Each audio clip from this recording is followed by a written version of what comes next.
My name is Camille Drayton. I'm 37 years old, and I'm standing in a private dining hall at Lakeside Haven, a luxury resort nestled in the Montana pines, smiling through my teeth while my mother-in-law waves me over to ask for more dressing.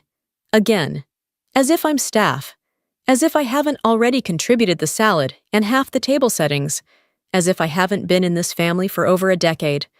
To them, especially Vivian, Owen's mother, I've always just been the polite, quiet wife, the one who wears flats instead of heels and brings practical gifts instead of curated baskets, the one who listens more than she speaks, the one who somehow always ends up clearing plates while the others lounge with cocktails and compliments. What they don't know is that I'm not here as a guest this year.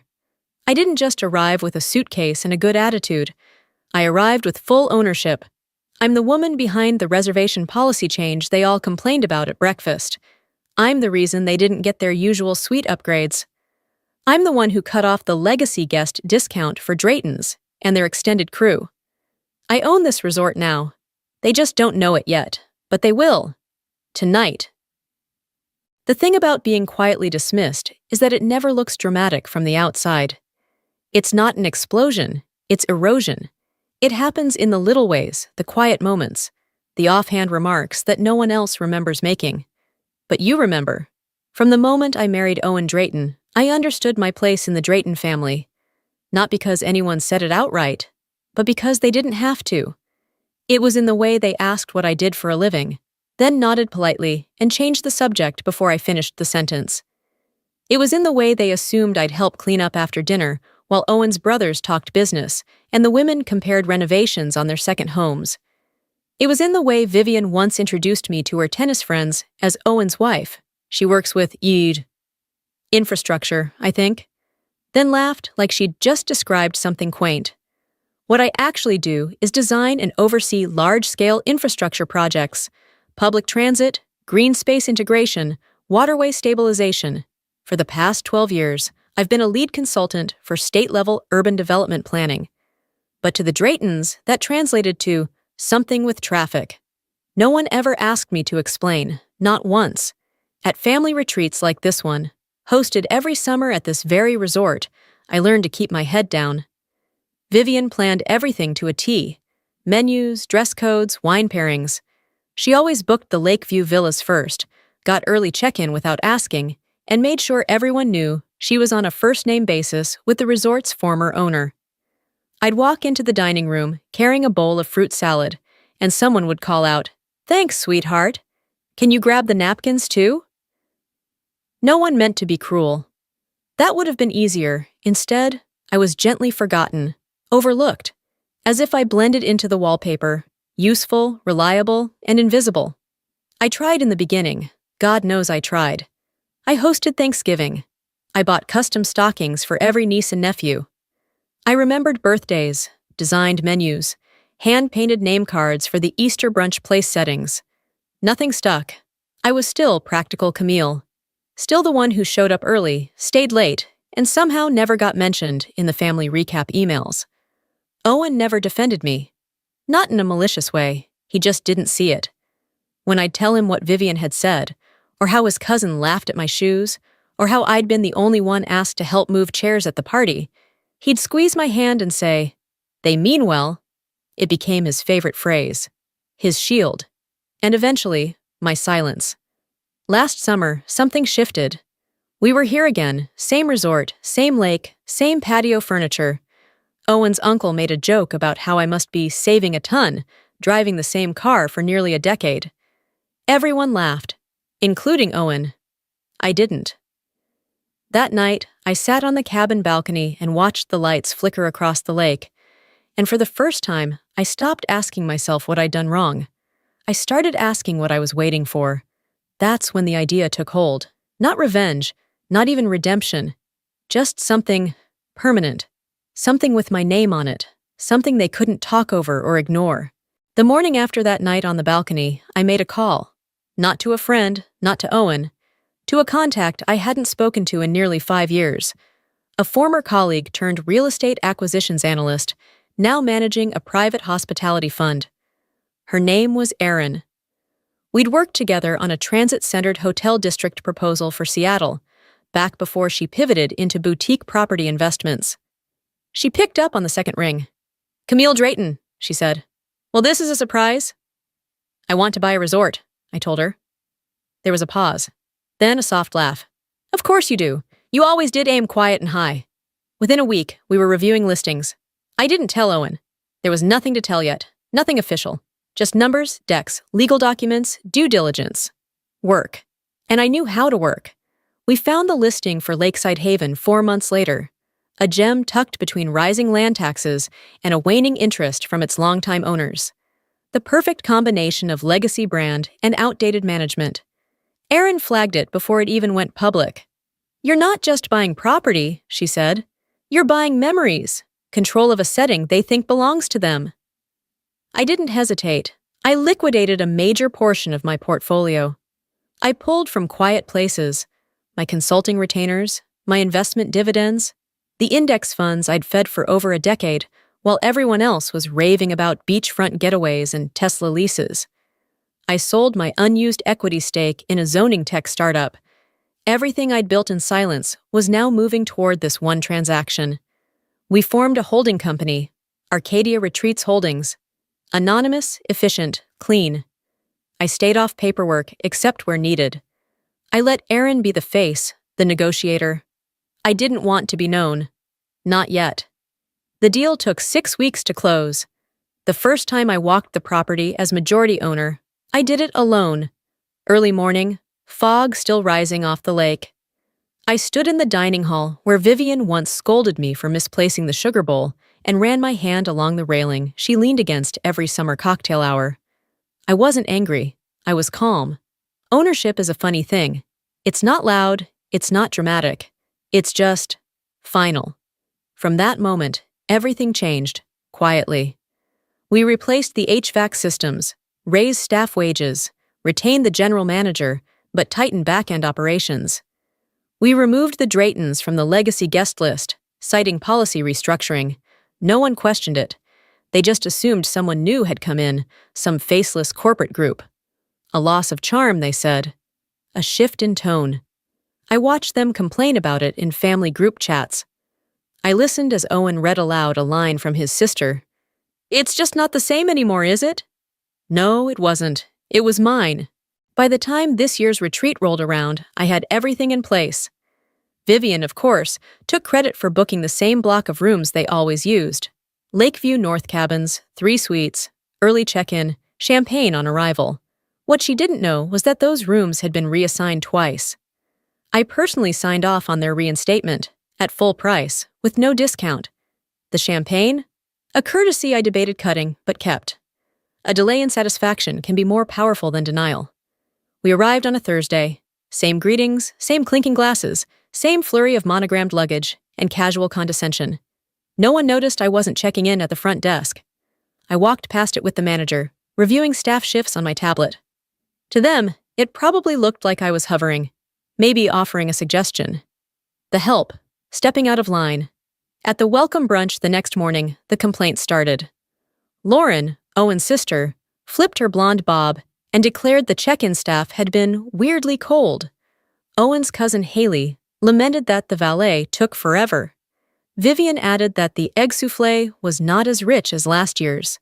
No one noticed me sitting at the end of the table, quietly sipping my coffee. No one asked where I'd been the night before, or why I had a resort-issued tablet open next to my teacup. They were too busy talking about the resort, like it was a relative who'd let themselves go. "It used to have character," Lauren said. "Now it's just policy after policy." Ben's uncle chimed in. "I heard some tech fund bought it. Figures. They never understand family-owned elegance." Owen, ever agreeable, nodded. No soul anymore, just bureaucracy. I said nothing. I wanted them to sit in it, to complain about me while assuming I was no one. There's a sharp kind of satisfaction in knowing you've become the ghost in someone else's narrative. That the system they mock is you. That night, the family gathered again for the Friday welcome dinner. A tradition. Vivian had chosen a resort chic theme. I wore the same navy sheath dress I'd worn to my grad school presentation over a decade ago. It fit better now. I sat beside Owen. He didn't ask where I'd been that afternoon. Didn't ask what I'd been typing during lunch. He never asked much. Halfway through the grilled salmon, Marcus, the cousin who once laughed when I brought reusable napkins to Thanksgiving, made a comment about the pool renovations. Who updates a pool deck mid-season? Amateurs. The conversation snowballed.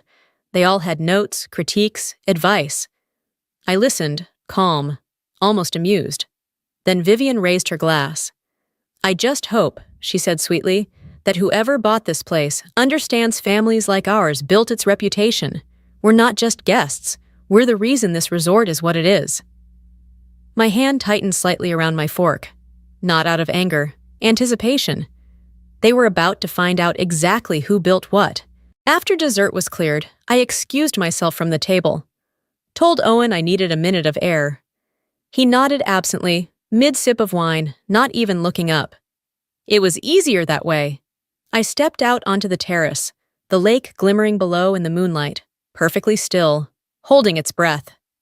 I pulled out my phone and tapped one name. Ethan. He picked up instantly. Boss? It's time. You want me to do it now? Before they pour another glass, I want their heads clear. There was a beat of silence, then, got it. I hung up. Inside, I watched through the glass-paneled doors as Ethan, our general manager, stepped up to the front of the dining room. He tapped his spoon gently against a wineglass. The clinking echoed through the hall. Conversations faltered. Heads turned. Good evening, he began. Thank you all for joining us at Lakeside Haven's annual summer retreat. This year marks a new chapter for our property. As part of our transition, I'm proud to announce that the resort has come under new majority ownership, and tonight, we'd like to take a moment to recognize the person behind this shift. I walked back inside just in time to hear the final line. Please welcome our new owner, Miss Camille Drayton. Silence. Pure, crystalline silence. Aloran froze mid-sip. Her wineglass tilted just enough to spill a drop onto her white silk blouse. Marcus stared at me, blinking like he'd missed a cue in a script. Haley mouthed something, probably her, but no sound came out. Vivian didn't move. Her glass was still raised in mid-toast, like time had halted just for her. Owen? He looked like he'd been unplugged from reality, staring, processing, drowning in the space between assumption and truth. I walked slowly, my heels a metronome against the polished wood floor. Each step punctuated by disbelief. I didn't rush. I didn't smile. When I reached the head of the table, Vivian's seat, I stopped. Ethan handed me the mic, and I took it with one hand, the other resting lightly on the back of her chair. I looked around the room, meeting every single gaze. I want to thank you all, I began calmly, for your decades of support to Lakeside Haven. This resort has long been a place of tradition, of family, of summer memories, and now it's also a place of change. A pause. Controlled, steady. You're all still welcome here, just like everyone else now. That was the line.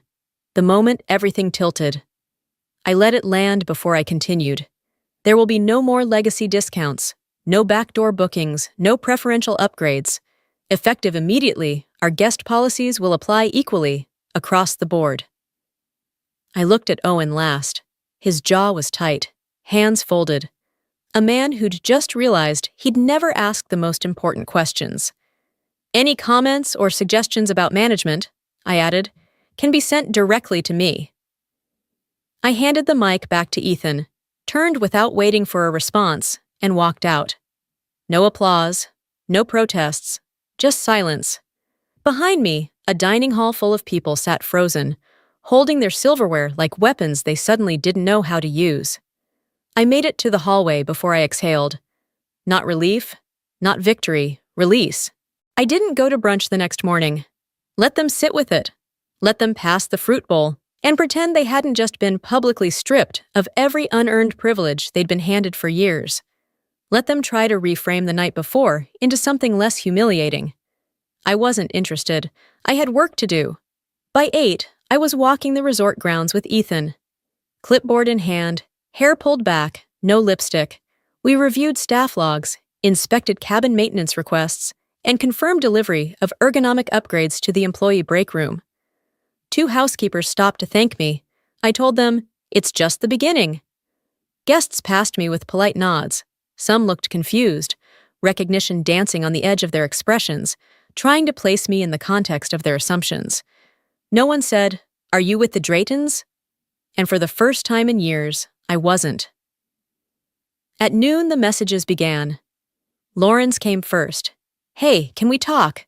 Just a quick thing about the cabin." Then Haley. "Wow, I had no idea you were in hospitality. So cool." Vivian didn't text. She called, twice. I let both go to voicemail. And Owen? He showed up at my door. He stood in the doorway like a man arriving late to a meeting he didn't realize was about him. "Camille," he said, "can we talk?" I stepped aside. He didn't sit, just hovered, hands in his pockets.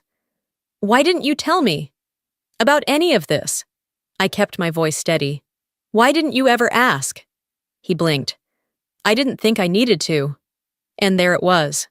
The thesis of our entire marriage, reduced to one sentence. That night, I attended the cocktail hour for legacy guests, the ones who had always treated me like a background extra in their family drama. The air was thick with discomfort, masked as politeness. I walked to the front. "Some of you already know me," I said into the mic. "Some of you thought you did." Behind me, a screen lit up with an aerial rendering, a lakeside wellness center, expanded cabins, a new pier for local programs. At the top, the Cecilia Women's Fund. Vivian's spine straightened at the name. "It's named after my mother," I said clearly. "She cleaned motel rooms for 16 years and taught me something your family never did. Respect is earned, not inherited." Vivian's expression shattered mid-smile. And I kept speaking. The fallout began before the champagne stopped fizzing. Lauren cornered me after the event, clutching her clutch like a shield. "I think there's been a misunderstanding," she said breathlessly, "about the cabin arrangement. Ours has always been on a family lease." "Which expired 2 years ago," I replied. She blinked. "But Haley said—" I raised a brow. "Would you like to continue that sentence under oath?" She paled. I didn't yell. I simply handed her a card, my legal team's contact. "You've made over $40,000 subletting that cabin in peak season. Unreported. You might want a CPA." That was the end of Lauren. Ben's uncle, who'd once joked that my thrift store shoes were cute in an ironic way, emailed asking to extend his sweetheart lease. I replied with a formal 30-day notice to vacate and reassign the property to a nonprofit serving disabled veterans. By July, they'd moved in with their families. I sent him a thank you card. And then there was Vivian.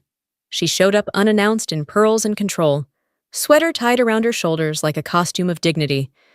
She wanted to talk woman to woman.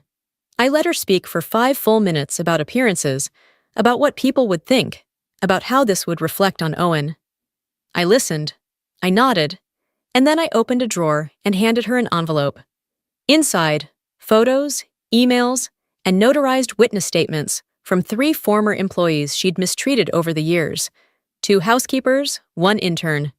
One of them, she called a mouthy little thing in writing. "I've already settled with them," I said softly. "But if you ever try to reframe yourself as the victim, this goes public." She looked like she might faint. "Are you threatening me?" "No," I said. "I'm documenting the truth." She stood, but her posture was bent differently now.